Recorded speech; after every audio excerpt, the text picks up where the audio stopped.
Greetings and welcome to another edition of Science Sunday here in our capital city at the Connecticut Science Center with Thomas. Good morning. Good morning. What do you have for us today? I see a bell. Yep, we're going to be looking at a bell. This is a bell just like a school bell or a bell on an old phone, and we're going to be looking at how it works. All right, an old phone. A lot of people may not hear bells that often. Yeah, it's a little bit of an outdated technology. We normally use recordings of a bell instead of an actual bell, but it's still cool to take a look at how it works. Absolutely.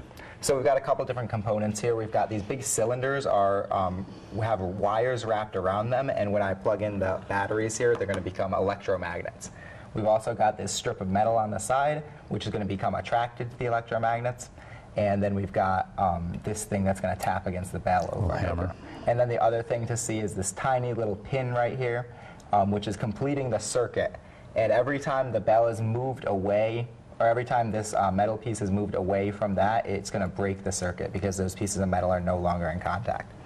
So let's take a look at how it works. I'm going to turn it on first, and then I'll explain it. So we're using a battery pack to power this. We've got a battery, or really any electricity could work. Okay.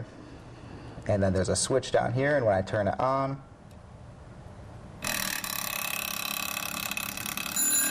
there we go.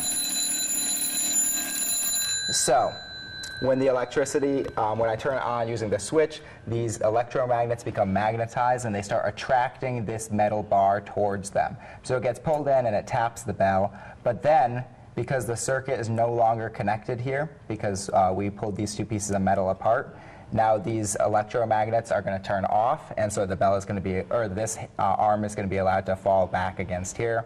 But then because it's touching again, now the circuit's complete and it's going to become remagnetized. And this happens really quickly, which is why the arm is tapping the bell over and over really quickly like that.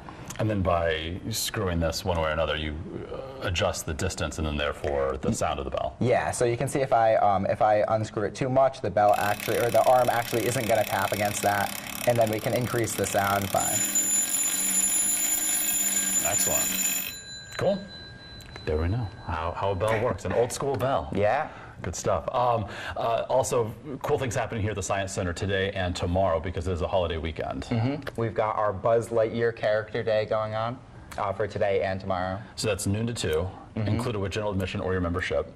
And you also have in your amazing theater a movie. The Buzz Lightyear movie, yeah. Okay, good stuff. That is an add-on, whereas everything else is included, that Character Day appearance, noon to 2, both today and as well for tomorrow. All right, Thomas, thank you so much. And of course, we'll see you for another edition of Science Sunday next weekend.